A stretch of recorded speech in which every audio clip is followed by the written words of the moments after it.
Feels pretty stout.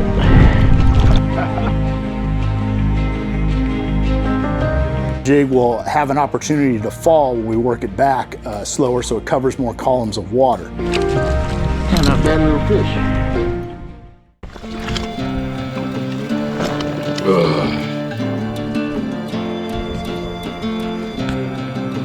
See if I can get to this spaghetti. Damn, this thing got four-wheel drive or something?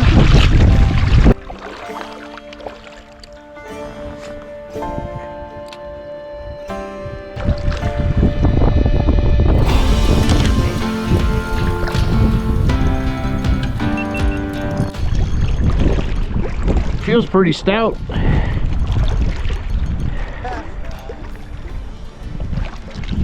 That's a decent trout. And that black galaxy.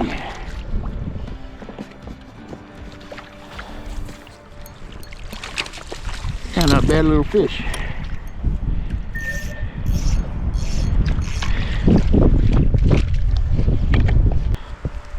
There we go. Nice little fish. And away you go.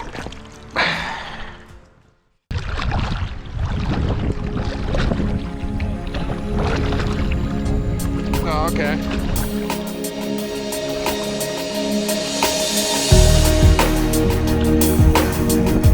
There we go.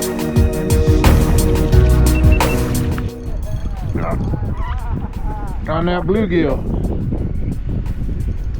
Yep.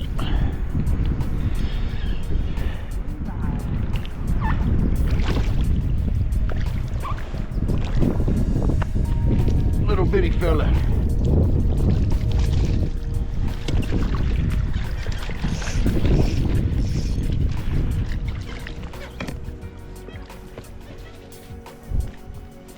That's a toe bluegill.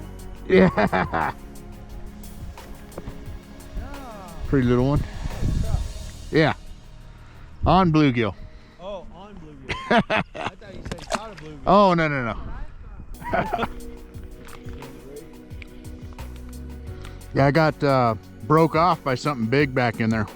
Really? Yeah, it bit and snapped me off, and I had a brand new leader on there.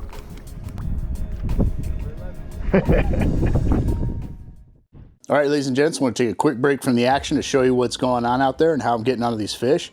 As always, I'll start with the rod and reel I'm using out there. This here is a 7'6" ultralight spinning rod, and I have it paired with a 1000 series reel. This is a katana spinning rod. It's a custom rod that's designed for throwing these ultralight baits like mini jigs and ball head minnows. And this is a Shimano Vanquish 1000 SSSP. Really, really nice setup, very expensive setup, but you don't have to have this real expensive equipment. You can get by with any ultralight spinning rod as long as it's 7'6" in length or 8 foot, and any 500 to 1000 series reel. Now, what's most important when you're trying to throw these ultralight baits like this is your casting distance. And if you got a decent sized rod and an average reel, the most important thing is your line. And what the line I have on here is Sinister Strand Premium Fiber Braid in 4-pound. And then I run that up to a fluorocarbon leader of new Sinister Strand fluorocarbon in 4-pound. If you're new to throwing mini jigs and these ball head minnows, you don't have to start out with the braid. The braid can be a little bit tough to use if you're not used to it. It takes a little bit of know-how, and there's a lot of things you got to watch out for because you can get wind knots very easily and that kind of thing.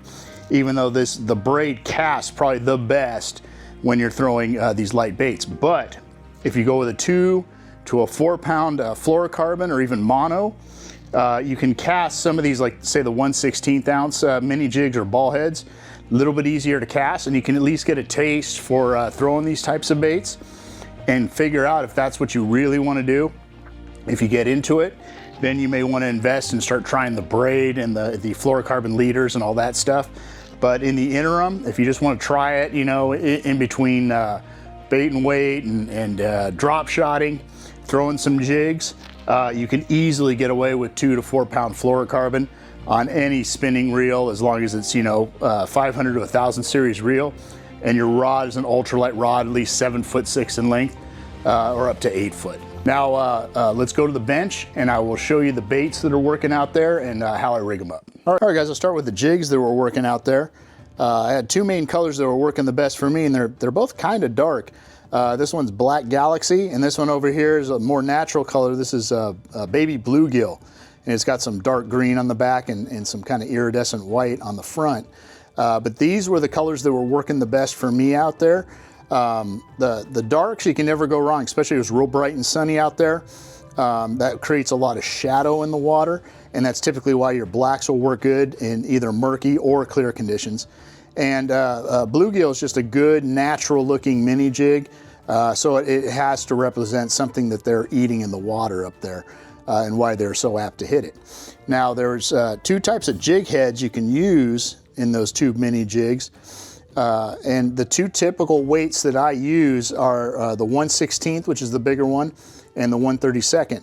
And the 1/16th, typically we're going to use this in deeper water, so you can do a much slower retrieve, because basically the name of the game with jigs is going as slow as possible. There are times where you will go fast, but that's very rare and more of an advanced technique. But if you go slow and do a real slow, deliberate presentation, that's when these things are really going to shine. So the 16th is great in real deep water, because you have time to keep it real slow and real deliberate without it getting stuck on the bottom. And your 32nd is even lighter, so when you're on shore and it's real shallow, you can still give that real slow presentation and still keep this from getting in the bottom and getting hung up. Now I'll show you how I rig these jigs up, and there's two ways to do it. The first way is the main way that I do it, and that's I'll put the eye of the hook through the bottom of the skirt here and carefully slide it up inside the tube without ripping it. And then I use my thumb to push on the eye and pop it out right like this. The second way, and actually the way these jigs have been designed, these are Golden State fishing jig heads, and you can see they're tapered right here. They're called speed loaders, and they're designed so the jig rubber will slide over that and over the jig real easily, so you can load them on and off while your line is tied to the eye. So I'll show you how we do this. Since we want the eye of our jig head to pop out on the side near the top, we want to puncture it with the hook, not on the very top, but on the side. And I already made a hole right here, so I'm going to put it right in that hole and carefully slide it through the tube without repuncturing it. And then the tapered end, I'm going to push the rubber of the jig and push this lead down inside it carefully and pull the cap back. And it looks just like that, just like the way I did it the first time. And this way, if you're tied on, you don't have to take the jig off to change your colors. You can just carefully pull the cap back and expose the lead and carefully slide it out and guide the hook out. And look, your jig's just fine. Didn't tear, it's just got a nice little hole, and you can put another color on. And then for the next time, just look for the little hole and put your hook in and you're good to go. All right, now how am I getting on these fish? And as you've seen in some of the past videos, I'm fishing the edges of these weed beds. And in the beginning of this video, you could see me trying to kick out through that long, thick bed of weeds. And it was not easy. This is the part where this shit comes alive and eats you.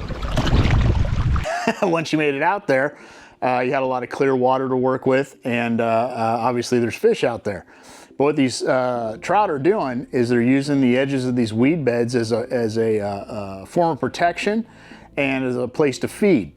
They can get up close to these weeds and can dart in and out of them before it gets too thick, and hide from bigger predator fish that may be in the water. I do believe there's some largemouth bass in this lake. This is the first time I've been up there in like 20 years, literally. And I remember catching bass out of that lake the last time I was there. So I'm sure there's some good sized bass that they have to hide from, as well as birds of prey. We'll pick on those trout, no problem, because that water's real clear, so it's probably real easy for the birds to see them and swoop down and get them. But if they're up against these weed beds, it makes it a lot more difficult for them. Additionally, the small trout will be around the weed beds because there's a lot of their food is in there. There's smaller fish, little crawfish, frogs, you know, you name it. If there's plant life around, smaller animals are in there feeding on that plant life, and that's why the trout are there, so they can feed on them, right? So what I'm doing is, because it's a few feet deep, it's probably about 8 foot deep, as those weed beds are pretty far out from the shore, and I want that my mini jig to sink a little bit while I do a very slow retrieve. So I don't want to throw a 30-second because of the depth of water. Like typically a 30-second is real good to fish from shore. If you got shallow water conditions and you're fishing from shore, perfect weighted jig to use typically. Because you can go real slow and you don't have to worry about hitting the bottom typically, and give the right presentation. With this area, if you're looking at 6 to 8 feet of water and you want to cover all those columns trying to figure out where those fish are, you know they're near those weeds, but not exactly where or what depth. The 16th is better in my opinion. So that's what I'm using. So I'm throwing out as close to the edge of the weed beds as I can without getting hung up, and doing a very slow retrieve, as slow as I can go without getting either in more weeds on the bottom or in the mud or rocks or whatever's down there. So basically that jig, in my mind, as I retrieve it, it's sinking and it's doing its little dance as it's sinking, and then it kind of reaches the point where the line tightens up and it slowly climbs back up. So then on the next cast, I might let it sink for a second or two and do the same thing, and then a couple more seconds till I hit the bottom. Then I start to figure out, okay, if I let it sink about 3 seconds and do my real slow retrieve, I won't hit the bottom. But are the fish there? If I don't get bit at that depth, then I speed up my retrieve a little bit, and try and keep it a little higher in the water column each time, so I can figure out, is there a consistent depth that the trout are at, so I can detect these bites, and I can kind of know in my head, like, okay, I might be entering the strike zone, get ready kind of thing, you know. So there's really not that much to it. It's basically just trying to pick the right weighted jig, either a 16th or a 32nd, to cover the most columns of water in your given situation. And since you're out in a float tube or a kayak or a boat, you're typically going to be fishing deeper water, so you're typically going to want a heavier jig like a 16th. If you're on the shore or fishing a creek or something really shallow and you want to go slow, you're going to want something really light, like a 32nd, and that's going to be your best bet. The last video I did, or second to last video I did, was kind of an anomaly. That doesn't happen very often, where I was in real shallow water, but the trout wanted the presentation very fast and close to the bottom. That happens sometimes, but it's very rare. And fishing like that's just one of those things you want to keep in the back of your mind, or another tool for the toolbox, like I like to say. But typically deep water, 16th ounce, real shallow water from the shore, 32nd ounce, and you really can't go wrong. So let's get back to the video and see what else happened out there.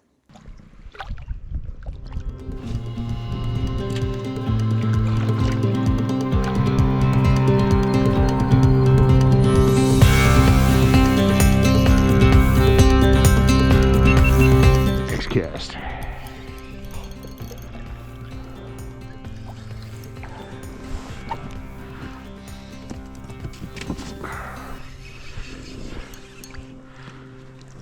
A good little fighting trout. There we go.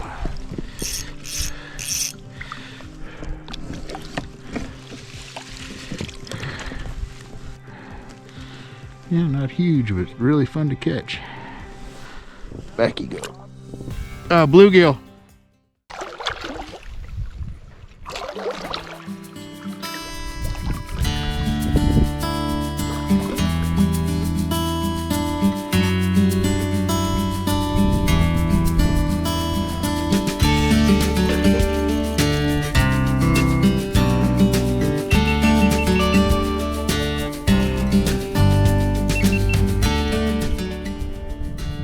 Little fish.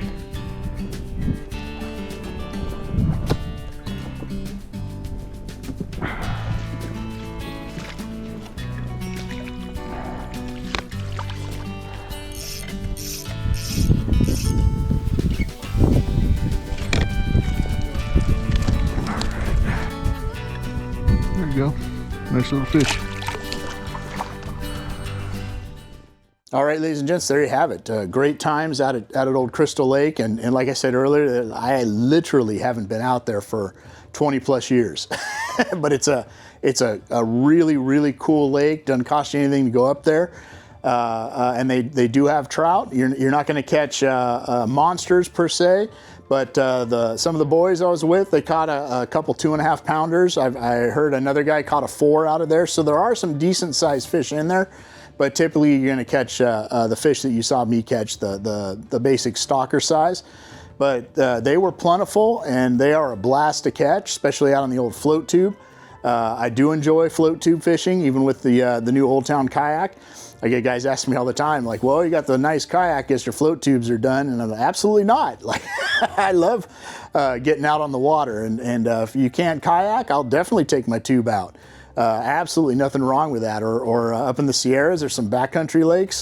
Can't take the kayak up there, so I'm taking my tube. So nothing wrong with that. And I will float tube till I can't float tube no more. But at the lake, the biggest takeaway is if you can find some structure that trout like, because trout typically don't like structure, like say a bass would, go for it. Like I've found that weed lines are a very good place to look for them, or if you have a bunch of reeds in an area, they'll get up against them just like the weeds.